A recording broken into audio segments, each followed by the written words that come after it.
But it sounds to me like you're throwing shade all over the reasons why Pete bought Nvidia. Pete can defend himself. I'll let him do that right now. Well, I'll tell you the trade I would have done. The trade I would have done is I would have looked for less upside and bought some of the other semis that aren't trading at 45 times earnings, because if they miss, that stuff gets crushed, right? But if you buy something else, whether it's a Skyworks or a Corvo, okay, that's also been crushed and trading at 10 times earnings, you'll participate to the upside, or you can just buy the SMH. But buying Nvidia, yeah, I mean, look, nobody knows. So you're flying blind. Hopefully Pete took some protection on it. Ben, hopefully he does well. I wish him the best on it. But it's just not a trade I would ever do, get in front of earnings in this environment. I hate you, Pete, but I hope you do well.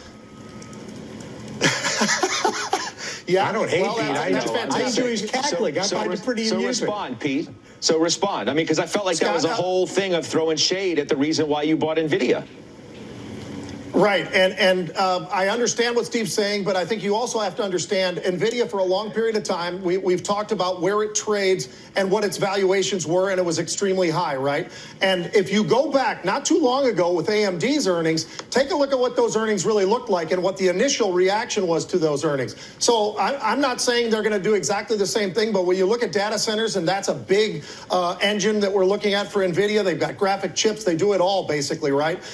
We talk about the EV space. Well, there's somebody who's very, very involved in that space as well when it comes to automobiles. So when you look at Nvidia, all of what it offers, I think it's taken a lot of pain. I understand what Steve's saying, but this was not bought just because this stock was a $330 stock in November. That's not why I bought it. I bought it because I think fundamentally, when I look at what those free cash flows have been and what I think they will be going forward, yes, maybe they pull in a little bit. Yes, maybe some of the numbers aren't exactly what everything we're looking for. But I think that's why I've been so selective in this environment. I think we heard Lee Cooperman talking about exactly that. You've got to be selective. Well, I have been selective. I bought so far this year Goldman Sachs, Best Buy, and now Nvidia. I look at all three of those as unbelievable companies that have great balance sheets. They've got great fundamentals, and I think they can continue to have great fundamentals going into the future. And now I'm buying it at a dramatic discount. Now, I'm not saying I bought the bottom,